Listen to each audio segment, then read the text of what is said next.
Bullied teens rarely stand up for shy girls, especially when they're fighting their own battles. But that's exactly what Alex Morgan did on a rain-soaked Tuesday in October. Not realizing the quiet girl with downcast eyes was Eliza Kensington, daughter of the school's wealthiest donor. The downpour matched Alex's mood as he trudged through Westlake High's main entrance, shoulders hunched beneath his worn jacket. His right eye still throbbed from yesterday's encounter with Brad Tanner and his gang. Another reminder that being the scholarship kid with thrift store clothes made him an easy target. 3 months at this prestigious school had taught him to keep his head down, stay invisible. Water dripped from his dark hair as he navigated the gleaming hallway, a stark contrast to the crumbling public school he'd attended before his mother's promotion. The scholarship was meant to be an opportunity, but sometimes Alex wondered if it was worth the daily humiliation. Just 7 more months, he whispered to himself, a mantra that helped him survive each day. 7 months until graduation, until he could escape to college on the academic scholarship he was silently fighting for while working evenings at his uncle's garage. When he reached his locker, the familiar sight of crude drawings and slurs scrawled across it made his stomach clench. Alex quickly wiped them away with his sleeve, a practiced motion. The janitor had stopped cleaning them off weeks ago. They always reappeared by morning anyway. "Hey, scholarship." Brad's voice boomed through the hallway. "Nice face. Purple really suits you." Alex's jaw tightened, but he kept his eyes on his locker, methodically exchanging books as if he hadn't heard. His fingers trembled slightly, betraying the calm he struggled to project. "I'm talking to you, grease monkey." Brad slammed Alex's locker shut, nearly catching his fingers. "Did your mom scrub enough toilets this month to keep you here?" The hot rush of anger flooded Alex's chest, but he swallowed it down. Fighting back had only ever made things worse. His mother worked too hard for him to throw away this chance over pride. "Just leave it, Brad," Alex muttered, finally looking up. Brad stood flanked by 2 of his usual followers, their matching designer jackets and perfectly styled hair, marking them as Westlake royalty. The same boys who had cornered Alex yesterday behind the gymnasium after he'd scored higher than Brad on their physics test. "Or what?" Brad stepped closer, towering over Alex by several inches. "You'll cry to the administration? We all know they don't care about charity cases." The first period warning bell rang, scattering students to their classrooms. Alex seized the opportunity to slip away, ignoring the laughter that followed him. In AP Literature, he sank into his seat at the back corner, the farthest point from Brad and his friends. "Miss." Reynolds was discussing The Great Gatsby. When the classroom door opened, a girl slipped in quietly, head bowed as she handed the teacher a note. Alex recognized her vaguely. She'd started at Westlake a few weeks after him. Eliza, he thought her name was. She always sat alone, spoke only when called upon, and disappeared the moment classes ended. "Thank you, Eliza. Please take a seat, Miss," Reynolds said, gesturing to the only empty desk directly in front of Brad. Alex watched as Eliza made her way through the rows, her long brown hair partially hiding her face. She wore simple jeans and an oversized sweater, nothing like the designer labels flaunted by most Westlake girls. As she passed Brad, he stuck out his foot. Eliza stumbled, catching herself on a desk as her books scattered across the floor. Laughter rippled through the classroom. "Ms." Reynolds, occupied with the note, missed the entire exchange. "Oops," Brad said with exaggerated innocence. "Guess some people just don't know how to walk." Something in Alex snapped. Maybe it was seeing someone else endure what he'd become accustomed to. Maybe it was the quiet dignity in the way Eliza knelt to gather her books, her hands trembling but her face composed. Or maybe he was simply tired of the cruelty that permeated Westlake's polished halls. Before he could reconsider, Alex was out of his seat, kneeling beside Eliza and helping collect her scattered papers. "You okay?" he asked quietly, sliding a notebook into her hands. Eliza looked up, genuinely surprised. Hazel eyes met his, wide with something between caution and gratitude. She nodded slightly, the corner of her mouth lifting in the ghost of a smile. "How touching," Brad sneered from above them. "Trash helping trash." Alex rose slowly, facing Brad directly for the first time. The classroom had gone quiet, all eyes fixed on their confrontation. "The only trash I see is the guy who thinks tripping people makes him important," Alex said, his voice steady despite the thundering of his heart. Brad's face flushed. "What did you just say to me?" "Mr. Tanner, Mr. Morgan, Mrs. Reynolds finally intervened. "Is there a problem?" Alex could feel Eliza watching him, could sense the collective breath the classroom was holding. One word from Brad would unleash the full story. How the scholarship student had dared to challenge Westlake's untouchable elite. But something unexpected happened. Brad glanced at Eliza, then at Ms. Reynolds, and shrugged. "No problem," he said, sliding back into his seat with a casualness that didn't match the dangerous glint in his eyes. Alex helped Eliza into her seat before returning to his own, aware that he'd just painted an even larger target on his back. But as class resumed, he caught Eliza turning slightly to glance at him, a silent thank you in her expression. For the first time since arriving at Westlake, Alex felt something other than dread. It was small, fragile, but undeniably present. A sense that perhaps he wasn't entirely alone.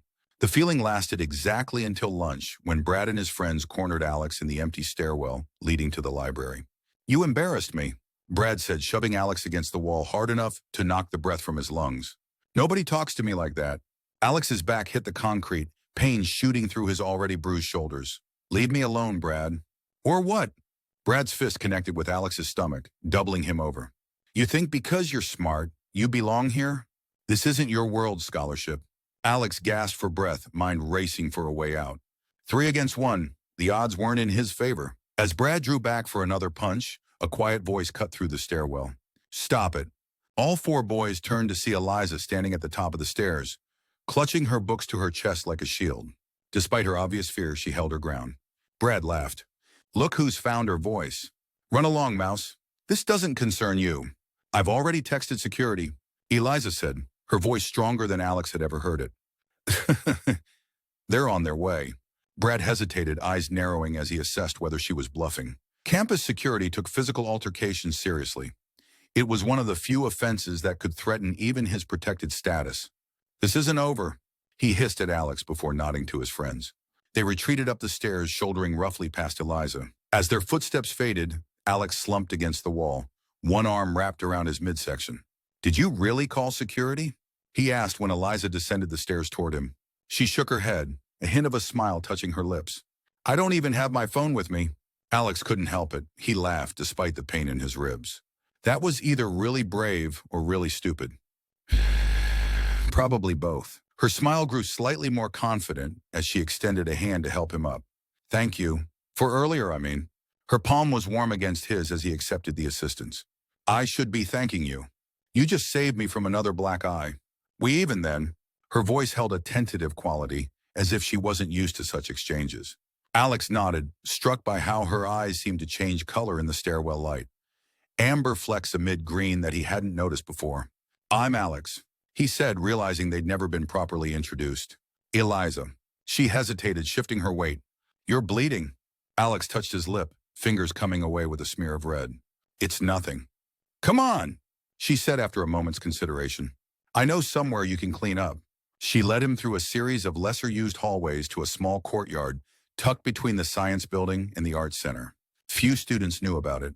It was supposed to be off-limits during school hours. A small fountain burbled in the center, surrounded by benches partially hidden by carefully tended shrubs. How do you know about this place?" Alex asked as Eliza pulled a packet of tissues from her backpack.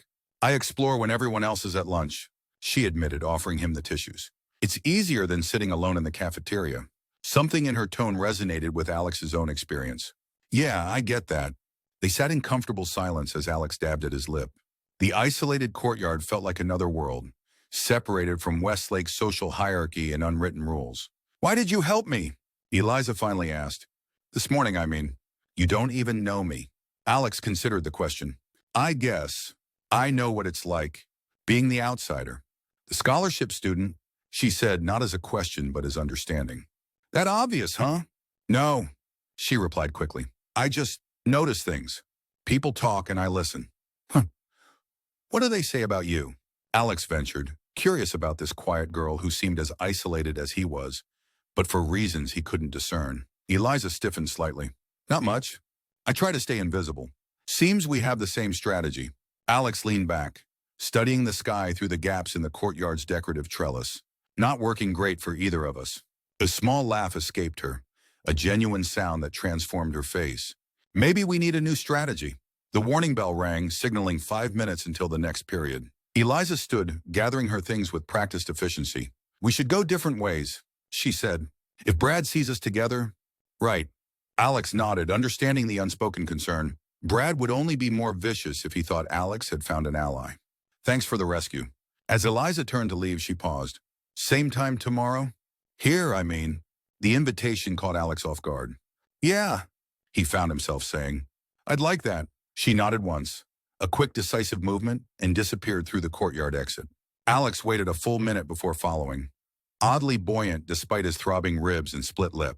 For the first time since arriving at Westlake, he found himself looking forward to tomorrow. The next day, Alex arrived at the courtyard 10 minutes into the lunch period, half expecting to find it empty.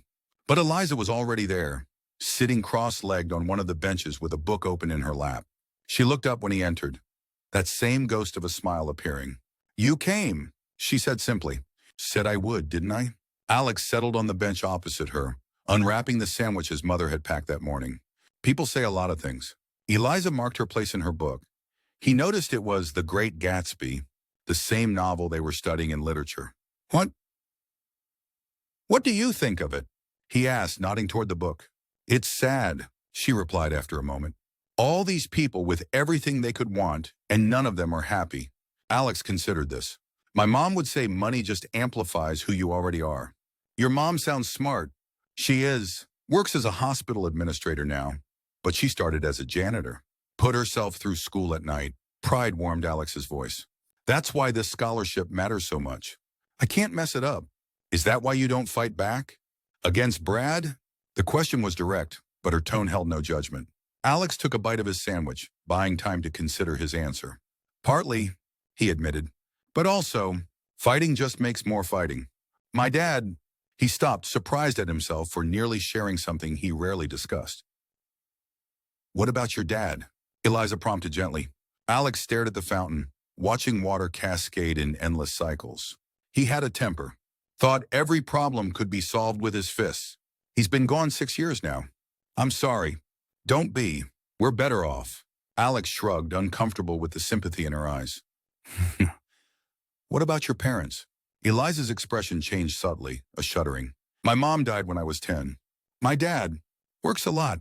So it's just you at home? Alex tried to imagine the vast emptiness that must represent. Mostly. We have staff, but... She trailed off, then shifted topics. Have you started the English essay yet?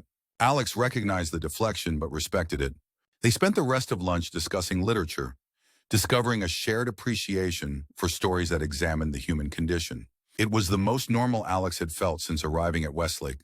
Just two students talking about books, no social hierarchy or wealth disparity intruding. As they prepared to leave, Alex found himself reluctant to end their conversation. Same time tomorrow? He asked, echoing her words from the previous day.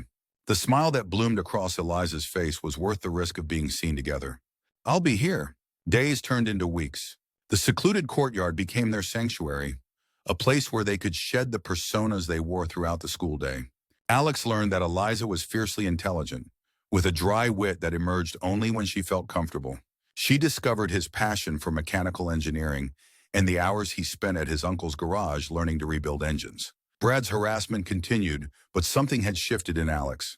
The anticipation of lunch with Eliza made the rest bearable. Occasionally, they crossed paths in hallways, exchanging the briefest of nods, a secret acknowledgement of their friendship. As November chill gave way to December frost, they moved their meetings to the rarely used periodicals section of the library. Huddled between tall shelves of bound magazines, they shared whispered conversations and smuggled snacks. Why does Brad hate you so much? Eliza asked one afternoon as Alex nursed a fresh bruise on his arm, the result of being accidentally checked into a row of lockers during gym. I made the mistake of correcting him in physics, Alex said. He had the wrong formula for calculating acceleration, and I pointed it out. Publicly. Eliza nodded sagely. The cardinal sin of making Brad Tanner look stupid. I mean, he does that fine on his own. Alex grinned, earning a stifled laugh from Eliza. You should be careful, she said, her amusement fading. Brad's father is on the school board. He has influence. And what about your dad? Alex asked, the question that had been building for weeks finally surfacing. You never talk about him except to say he works a lot. Eliza tensed visibly. There's not much to tell. You know everything about me, Alex pressed gently. My mom's job, my uncle's garage, even my embarrassing childhood dream of becoming a professional skateboarder. That's because you talk, she retorted, but without heat. And you listen. but sometimes I feel like you're keeping a wall up. Eliza stared at her hands for a long moment. My dad is complicated. People treat me differently when they know who he is. Before Alex could probe further, the library's closing announcement interrupted them. Eliza quickly gathered her books, clearly relieved by the distraction. I should go. My driver's probably waiting. Driver? Alex blinked in surprise. You have a driver? But Eliza was already moving between the shelves, her quiet, see you tomorrow, floating back to him as she disappeared from view. The winter formal was approaching, a glittering pre-holiday tradition that dominated all conversation at Westlake. Posters lined the hallways and teachers had given up trying to focus students distracted by plans for dresses, tuxedos, and after-parties. Alex had no intention of attending. The $100 ticket price was prohibitive enough, without considering the cost of appropriate attire. Besides, school dances were just another arena for social humiliation. You're not going either, right? He asked Eliza during their library meeting. She hesitated, fingers tracing the spine of her book. Actually, I have to make an appearance. You're going? Alex couldn't hide his surprise. Alone? It's into complicated. My father, she sighed, frustration evident in the set of her shoulders. He expects me to participate in school functions. Oh, Alex felt an unexpected surge of disappointment. I didn't realize your dad cared about that stuff. He doesn't. Not really. Eliza met his eyes directly.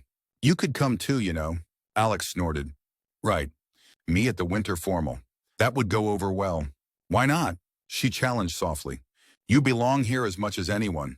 You know why, Eliza? I can't afford the ticket. Or a tux. Or any of it. The admission scraped his pride raw. Eliza was quiet for a moment. What if the ticket wasn't an issue? What, are you offering to buy it? He meant it as a joke, but it fell flat between them. No, She stopped and then tried again. There's a student committee member selling tickets in the quad right now. If we hurry, you could still get one. Did you miss the part about not being able to afford it? There's a scholarship fund for school events, she said, her words coming faster. For students who need assistance. No one would know. Alex studied her face, trying to understand her sudden urgency. Why does this matter to you? Because, she looked away, then back, something vulnerable in her expression. Because I'd like to have one friend there. Just one person who sees me, not what they think I am. The simple honesty of her admission disarmed him. In that moment, Alex realized how much their friendship had come to mean to him, and apparently to her as well. Okay, he said finally, but I still don't have a tux. Relief brightened her features. That part's easy. The drama department has a whole wardrobe collection. My friend May works there. She can help. Before Alex could reconsider, Eliza was pulling him to his feet, their books abandoned as she led him through the library with newfound determination. The next hour passed in a blur. The committee member did indeed have a confidential assistance program, requiring only Alex's student ID. May, a cheerful girl with blue-streaked hair who worked as the drama department's costume manager, produced a well-maintained tuxedo that fit Alex surprisingly well. This is crazy, Alex said as he examined his reflection in the drama room's full-length mirror. The person staring back didn't look like a scholarship student or a mechanic's nephew or a bullying target. He looked normal, like he belonged. Maybe a little crazy, Eliza admitted, watching him from her perch on a costume trunk. But good crazy, right?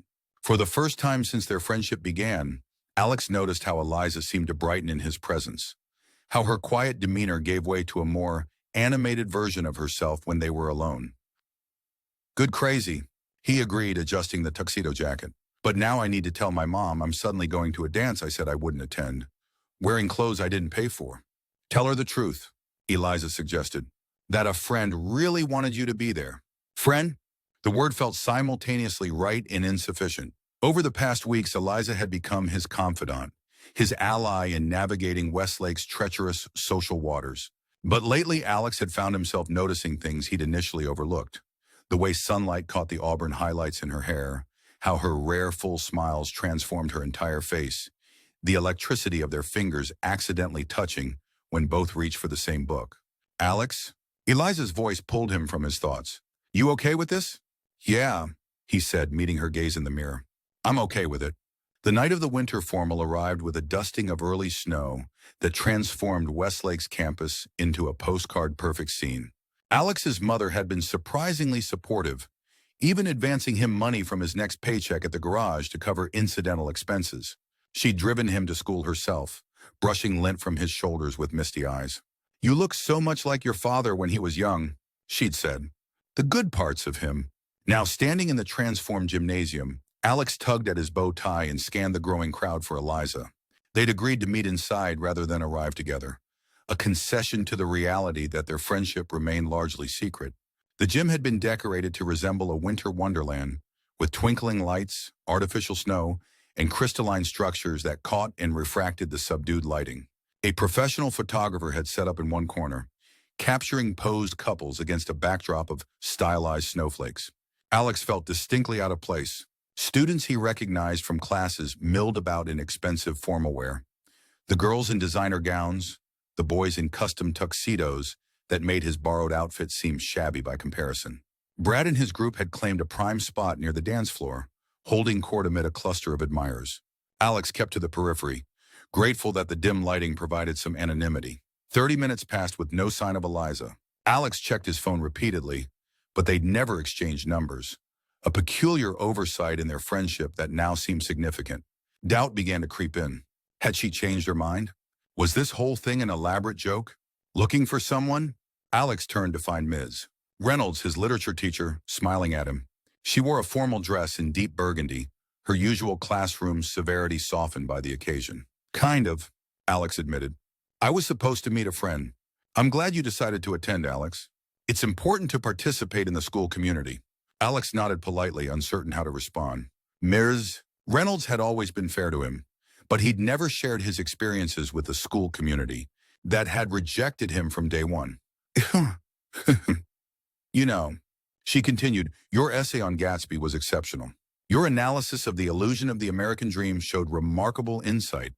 "Thank you," Alex said, genuinely pleased by the compliment despite his distraction. "I've been meaning to ask, have you considered applying for the Westlake Writing Prize? The deadline is next month, and your work shows real promise." "I didn't know about it," Alex admitted. $5,000 toward college expenses," Ms. Reynolds said. "For someone with your talent, it would be worth pursuing." The amount made Alex's breath catch. $5,000 would make a significant difference in his college options. "I don't know. I'll definitely look into it," he said, his mind already turning over potential essay topics. Mrs. Reynolds smiled. "Excellent. Now I should return to chaperoning. Enjoy your evening, Alex." As she moved away, Alex's attention was captured by a stir near the gymnasium entrance. Students were turning, conversations pausing as someone new arrived. Eliza stood in the doorway, transformed. Her simple brown hair had been styled into elegant waves that framed her face. She wore a midnight blue gown that seemed to shimmer with her slightest movement, catching the light like stars in a night sky. But most striking was her bearing. Gone was the hunched posture and downcast gaze. This Eliza stood straight, chin lifted, a quiet confidence in her stance. Alex moved toward her without conscious thought, drawn by some invisible thread that had been weaving between them for weeks. "You came," she said when he reached her, the echo of their first courtyard meeting bringing a smile to both their faces. "Said I would, didn't I?" he replied, completing the familiar exchange. "You look different." Good different or bad different? A hint of vulnerability crept into her confident demeanor. "Good," Alex said firmly. "Really good, but still you." Relief softened her features. "I was worried you'd think I was being fake. I could never think that about you." Something shifted in the air between them, an acknowledgement of the growing gravity that had been pulling them closer since that rainy day in literature class. The moment was broken by Brad's voice, louder than necessary. "What is she doing here? And with scholarship, boy?" Heads turned, attention now fixed on them. Alex felt Eliza tense beside him. "Ignore him," Alex murmured. "He's just trying to get a reaction." But Brad was moving toward them, his expression a mix of amusement and disdain. "Well, this is unexpected. The charity case and the ghost girl together at last." "Walk away, Brad," Alex said evenly. "Or what? You'll embarrass yourself trying to fight me?" Brad laughed, the sound drawing his usual audience closer. "Does she know you work as a grease monkey after school? That your mom used to clean toilets?" Heat flushed Alex's face, but he held his ground. "At least I work for what I have." "And what exactly do you have?" Brad gestured dismissively. "Borrowed clothes? A scholarship you don't deserve? Nothing that wasn't given to you out of pity." The crowd was growing, forming a loose circle around them. Alex could feel Eliza's hand grip his arm, a silent plea for restraint. You really don't want to do this, Brad, she said, her voice quiet but clear. Brad's attention shifted to her, his smile turning predatory. Found your voice, Mouse. What's next? Will you find your father too? Oh, wait, that would require him to notice you exist. Eliza's hand fell away from Alex's arm. You don't know anything about my father. I know he ships you off to boarding schools to forget you exist. I know he. That's enough. A new voice cut through the confrontation, authoritative and cold. The crowd parted as Principal Harrington approached, his formal attire doing nothing to soften his intimidating presence. Beside him walked a tall man in an impeccably tailored suit, his stern features bearing a startling resemblance to Eliza. Mr. Tanner, Principal Harrington said, I believe you were just leaving. Brad's confidence faltered visibly. We were just talking, sir. Indeed. The principal's tone made it clear he wasn't fooled. Perhaps you'd like to continue this conversation in my office on Monday? That won't be necessary, Principal Harrington. The man beside him said. His voice was measured, controlled, but carried an unmistakable authority. I'm sure Mr. Tanner meant no harm. Dad? Eliza said quietly, the single word laden with complex emotions. Alex looked between them, pieces clicking into place with stunning clarity. The driver, the reluctance to discuss her father, the mysterious obligation to attend school functions. Elizabeth, the man, Mr. Kensington, acknowledged his daughter with a slight nod before turning his attention to Alex. And you are? Alex Morgan, sir. Despite his confusion, Alex extended his hand automatically. Mr. Kensington studied him momentarily before accepting the handshake. His grip was firm, assessing. Morgan, the engineering scholarship recipient? Surprise flickered through Alex. Yes, sir. Promising scores in mathematics and physics. Working at Grayson's Automotive after school. The detailed knowledge of his life sent a chill down Alex's spine. How do you... Dad? Eliza interrupted, a warning in her tone. This isn't the time. Mr. Kensington's expression softened marginally as he looked at his daughter. You're right, of course. We'll discuss this later. To Principal Harrington, he added, I believe the donor recognition was scheduled for 8 o'clock? Yes, Mr. Kensington. If you'll follow me to the stage. As they moved away, the crowd around them dispersed, drawn by the promise of whatever announcement was coming. Only Brad remained, his earlier bravado replaced by calculation. Kensington, he said, staring at Eliza. Your father is Richard Kensington. Eliza said nothing, her posture once again rigid with tension. The Richard Kensington who donated the new science wing? Whose family name is on the scholarship program? Brad's laugh held no humor. No wonder you're hanging around with Charity Case here. Daddy's pet project, right? Shut up, Brad, Alex said, stepping slightly in front of Eliza. Did you know scholarship? Brad asked, his smile vicious. Did you know your little friend here is Westlake royalty? The mouse is a Kensington. Alex kept his expression neutral, unwilling to give Brad the satisfaction of seeing his surprise. I know who my friends are. Really? Because it looks to me like you've been played. What better way for her to make Daddy proud than to help the scholarship kid? Brad's voice dripped with mock sympathy. It's practically a Kensington tradition, adopting the less fortunate for social points. A microphone squealed from the direction of the stage, drawing Brad's attention. Better get over there. Wouldn't want to miss Daddy's big speech. With a final smirk, he sauntered toward the gathering crowd. In the sudden vacuum of his departure, Alex turned to Eliza.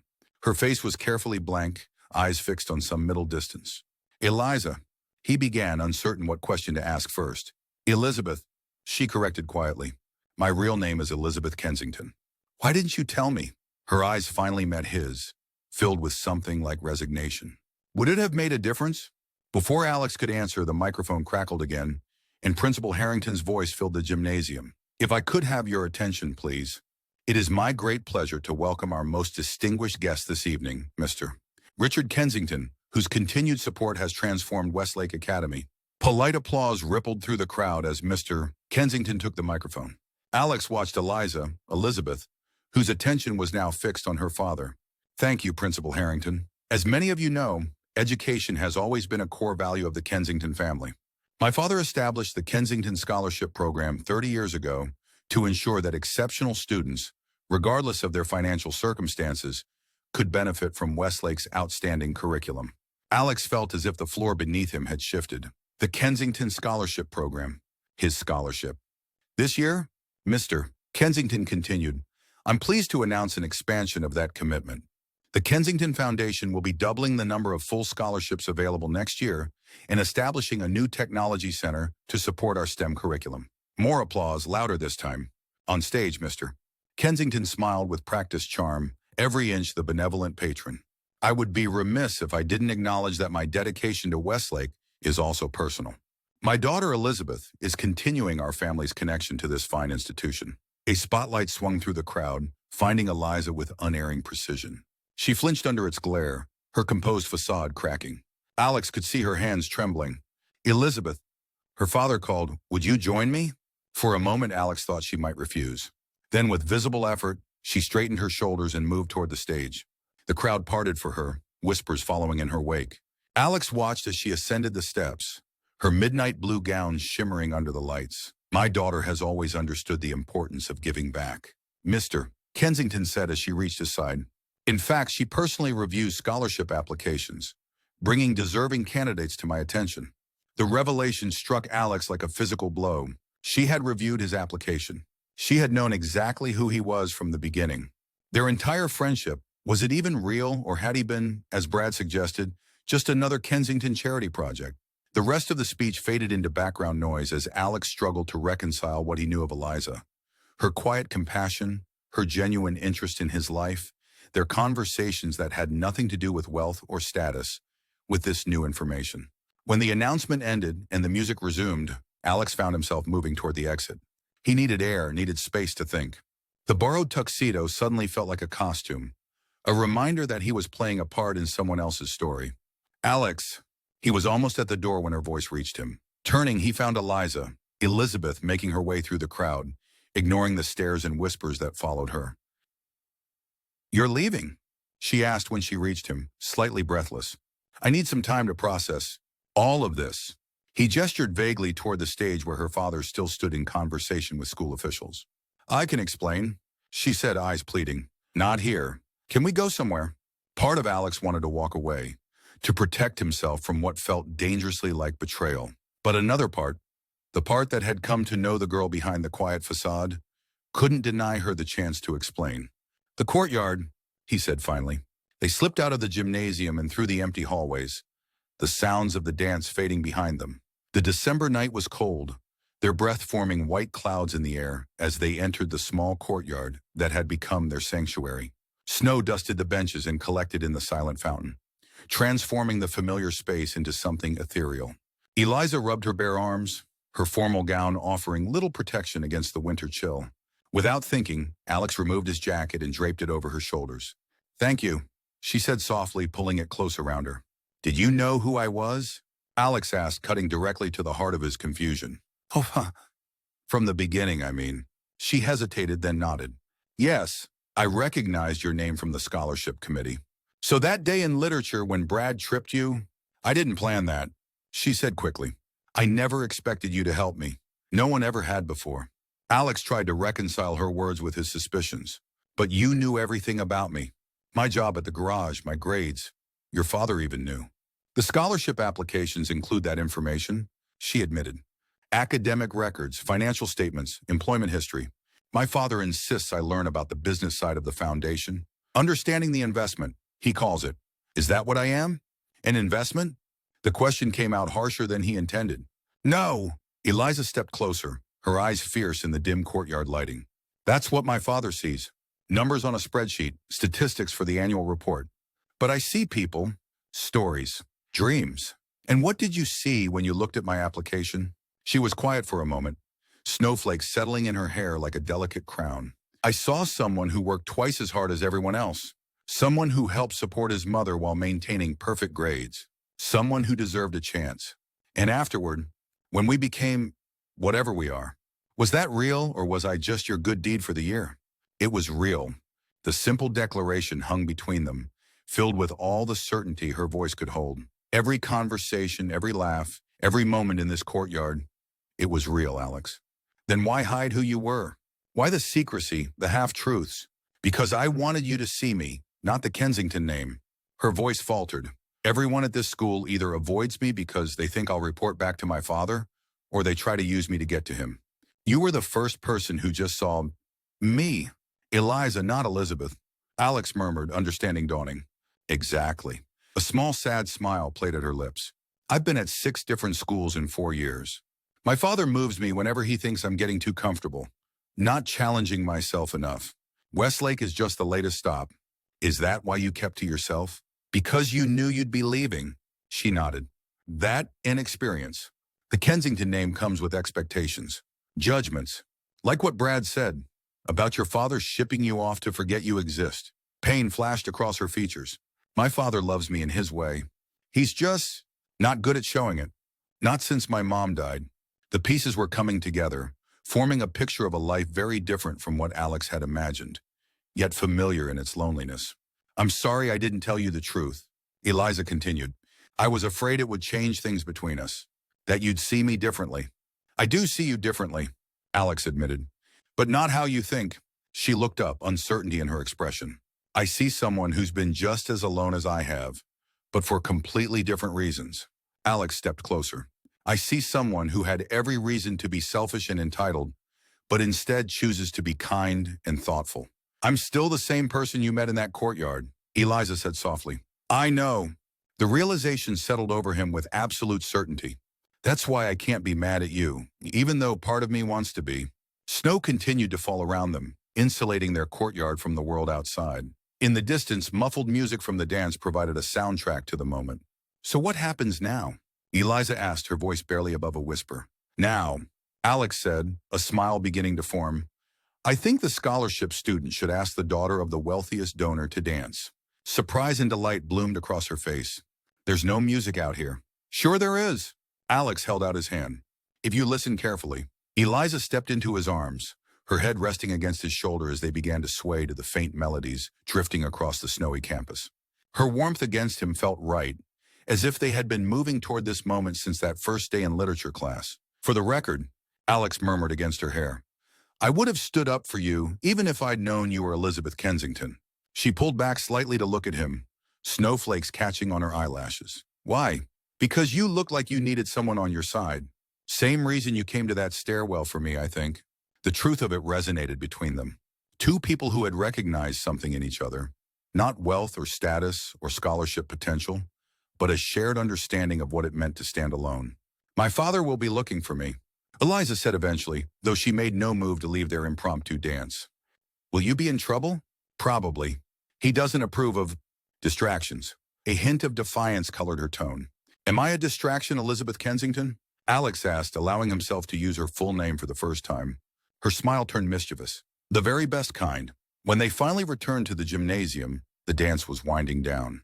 Mr. Kensington stood near the exit, checking his watch with barely concealed impatience. His expression when he caught sight of them, his daughter still wearing Alex's oversized jacket, both of them dusted with snow, was impossible to read. Elizabeth, he said as they approached, it's time to leave. Yes, father. The formal address was automatic, but Alex noticed Eliza straightening her posture, reassuming the mantle of the Kensington air. Mr. Morgan. Mr. Kensington turned his assessing gaze to Alex. My daughter tells me you have an aptitude for mechanical engineering. Yes, sir. Alex stood taller under the scrutiny. I've been working on my uncle's restoration project since I was 12. The sound was neither approval nor dismissal. The foundation sponsors several summer internships at Kensington Technologies. Our R&D department might interest you. Alex blinked, caught off guard by the unexpected pivot. I dot. Thank you, sir. That would be an amazing opportunity. Nothing is being offered yet, Mr. Kensington clarified. Elizabeth has a tendency toward impulsive championing. I prefer to evaluate candidates myself. Dad. Eliza interjected, a warning note in her voice.